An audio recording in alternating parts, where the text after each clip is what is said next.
With me right now, Chairman Jason Chaffetz. And Chairman, always great to see you. No, thanks for having me. We got that soccer thing in common, and let's just get this out of the way. It might be a minor point for everyone, but as a sports guy, I hated when Kaepernick took a knee more than almost anything else. Now he says he's going to stand, that he needs a job.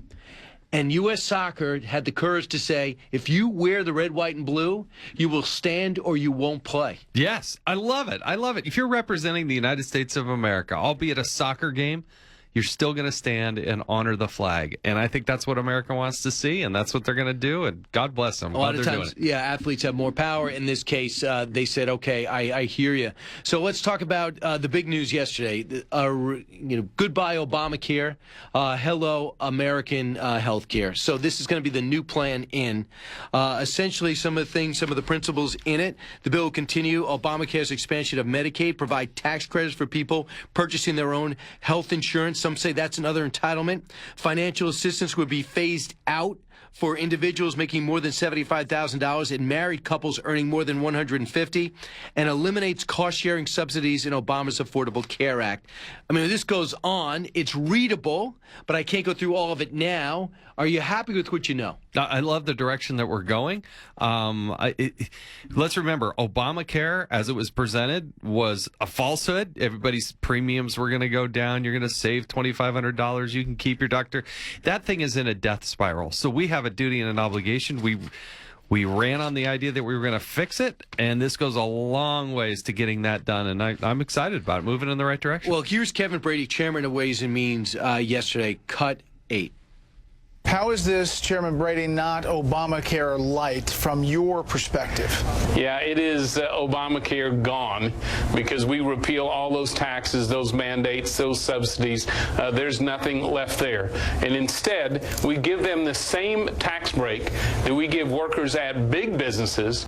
But you can't go across state lines, and a lot of people are upset by that mandate.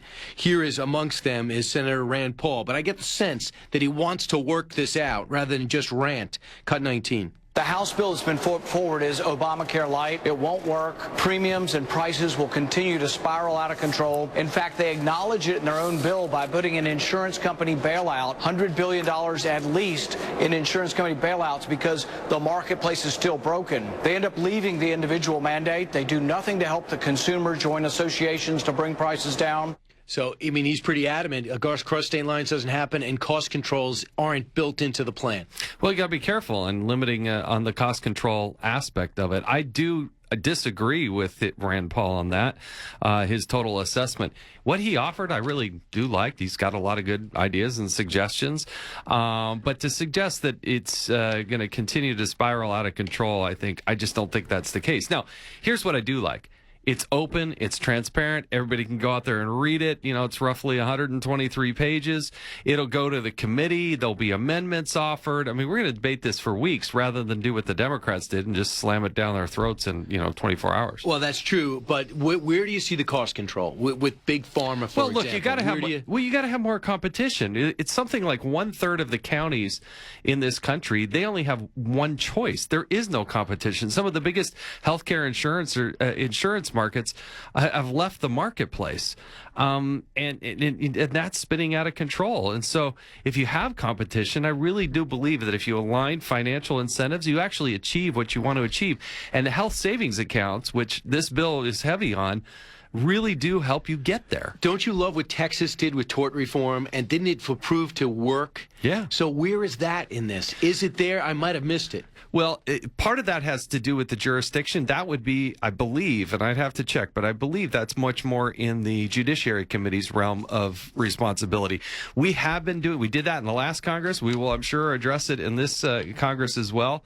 But yeah, tort reform is an important aspect of it, but it has a different jurisdiction and probably a different bill. So we had Robbie Mook on today as we switch gears and talk about Russia and the leaks, and he basically said, yeah, I saw intercepts, and we were told about it because we were tracking Russians who were talking to Trump campaign workers. So there were intercepts, and he said, yeah. We did read them. Slate published this. Washington Post published it. We found it in the New York Times. We found it in Heat Streak as well. This was been written about. So what Trump tweeted out in the morning said Obama was responsible. you could say the Obama administration is somewhat responsible. They certainly knew about it. So this thing is really getting deep and murky. Well, I don't know why the Obama or Clinton campaign manager was actually stating that. I haven't seen the full transcript of what he said, in fairness. Look, the House Intelligence Committee is going to lead out in that. I believe in Devin Nunes and in the direction that they're going. We will, in the Oversight Committee, play a supportive role and look at it. But do you understand how unprecedented, or you might understand better than me, these leaks are? You know, you're not even getting sources. It seems like you're cutting and pasting. It seems as though they're going right to the New York Times with intelligence that I used to need a security clearance to read. Well, if there's one thing where we know that the law has been broken, it's these type of mishandling of classified information. It just can't happen. Now, I also read a New York Times piece, and in the first paragraph, their source for this information was American officials.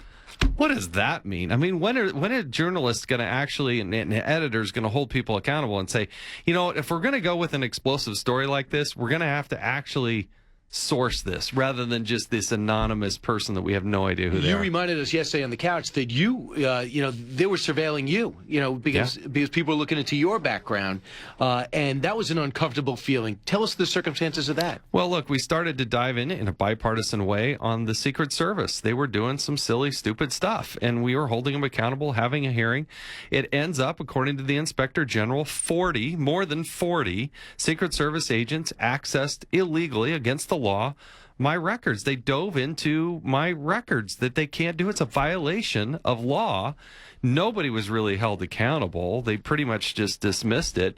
And the media, you know, wrote about it for about a half a day. But it has happened, and this administration has, you know, the Obama administration has been notorious for targeting Americans at the IRS. Look at what James Rosen went through. Where they were looking into his email account. And the Attorney General, you have to just suspend disbelief, if I could use a term that we know very well, to think that the Attorney General never talked to the President about some investigations like this that might revolve around the security of his administration. Now, yesterday, not to brag, we had you on, but we also had Michael Hayden on this show. And Michael Hayden, the only American who's been director of the CIA, NSA, and a general, he said this, that it's going to get worse for President Trump because it seems in the intelligence agencies, they feel they've been called out and disrespected, which is unacceptable. You're there to do a job. You can't get your personality into this. But he said, listen to this, what Trump and you are against. Cut 36. You don't just have Obama dead-enders pushing back. I actually think we've got some fraction of the permanent government now pushing back. And that's probably a byproduct of the style that the new administration has used about draining the swamp, and everything before we got here was a disaster.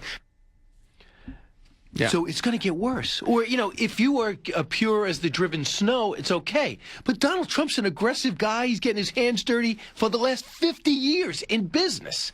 So are we going to be watching, you know, a bunch of Billy Bush moments from here on in? No, look, he's got a very responsible cabinet that's now into place. I mean, Mike Pompeo heading up the CIA, he's about as I mean, I just love the guy. I've gotten to know him in the House. He's a very responsible. Bright, too. Right, and look at the rollout that they did on the immigration order. You had 3 cabinet secretaries there telling us exactly what they were going to do, why they were going to do it. It gives me a great deal more confidence. And I think the professionalism that will then permeate throughout really will be a sea change for where we've been in the past. When you start looking into this, are you going to be looking into John Podesta having interest in Russian companies and then selling that interest to his daughter? Are you going to be looking at Tony Podesta, John Podesta's brother, evidently investing in a company that Vladimir Putin is part owner of? Is that how dirty this thing is going to get?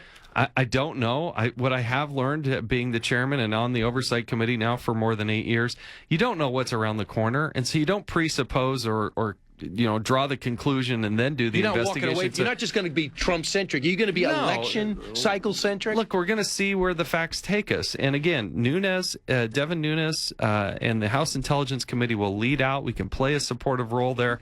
And we'll see where it takes us. I don't know where it ends up. I really don't. I'm wearing the Chairman Chaffetz out, but here is the Robbie Mook cut Eric just got from us off Fox and Friends, what I just left.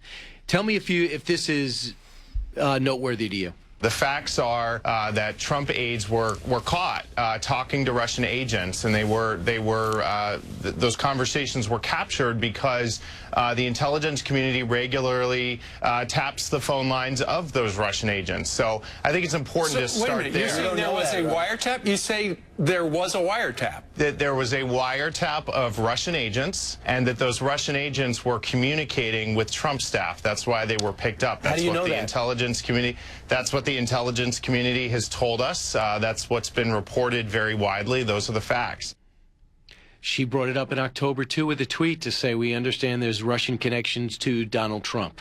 Well, how do they? He's a campaign manager. So how in the world is he getting intelligence information? I mean, seriously, Right. I mean, that's the first time I've heard that clip, but that's my immediate reaction to it is, how is it that a campaign manager for Hillary Clinton is getting intelligence information? Slate Magazine published it. She tweeted about it. Slate Magazine, Washington Post, New York Times, Heat Street. Granted, the headline is FBI granted FISA warrant covering Trump campaign ties to Russia. That was November 7th, 2016. So how crazy was that tweet Saturday morning by Donald Trump? Well, this is why we have to go through an investigation. So, look, the president obviously saw something that he is very deeply concerned about. He asked for a congressional investigation, and he's got it. Chairman, I want to just take, we want to talk about, too, the now 6-nation ban that was rolled out yesterday, and see if it's going to be easier for you to hold a town hall. Brian Kilmeade.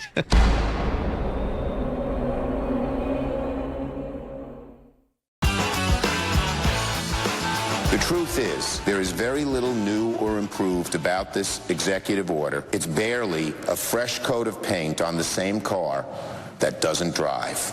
It's still a travel ban. It's still a refugee ban. It still makes us less safe, not safer. The new executive order is still mean-spirited, misguided, and in my judgment, goes against what America's all about. But how bad can it be if he hasn't cried yet? You know, Senator Schumer. The fact that Senator Schumer has taken this position really reinforces my idea that this is really a good idea. Chairman Chaffetz is with us from Utah, and he is in studio. So the new travel ban was rolled out yesterday. What I like seeing is different people. Secretary of State Tillerson, Homeland Security Secretary Kelly, and we had Attorney General Sessions roll this out. Yeah, 10 days in advance, shoulder to shoulder. Explaining what's going to happen, and then look, this is the president's primary role is to protect the country. I think this executive order is the right way to go, and I applaud it. The old order, 3-month ban on citizens from 7 countries. The new order, 3-month ban on the 3-month ban is on issuing new visas for people from 6 Muslim majority countries. Iraqi nationals are no longer banned. That evidently was the push by H.R. McMaster, the general. He says, listen, that's a big mistake. We do know who's coming in from that country. Yeah, I mean, we're much more involved there. And look, if you have somebody from Libya, how are you supposed to vet them? I mean, of course they need to go through more extreme type of vetting in order to figure out whether a Libyan national should come and be entered into the United States of America. It's just common sense. Refugees, the old order, a 4-month halt to refugees entering the U.S. The new order, the refugee ban, remains in place, though people already approved and on their way to the United States will be allowed in. And with Syrians, a 120-day suspension. Will not accept more than 50,000 refugees in a year, down from 110 last year. Yeah, I mean, less than half. I mean, that's you got that number at half and some more. I think that's a good thing. And the legal permanent residents who've already gone through their vetting, this order is different than the previous one, and I do think that was the right direction as well. Chairman, how do you feel about an infrastructure bill that's going to make conservatives happy, like yourself? No one wants to spend money in deficit, but no one doubts that we need it. I'm worried about how we spend it after the $800 trillion the stimulus package, which was very ineffective compared to what it potentially could have been. Where do you guys stand on this? Well, it does come down for me as a question of how to pay for it. Of course, we'd love to have roads, bridges, and infrastructure. And President Obama, when he did his $787 billion stimulus plan, he invested in government. He didn't invest in infrastructure. I think less than 5% actually went to infrastructure. And states weren't candid with him. There were no shovel-ready projects. No. And he says it. It was an absolute disaster. I mean, think about what a missed opportunity, especially with that amount of money. Now, I voted against it, but they went out and they spent it. And so I understand the president's passion, President Trump's passion for this, but there is a big question about how do you pay for it. Yeah, also the building of the wall, the bids start March 6th. They close on March 20th.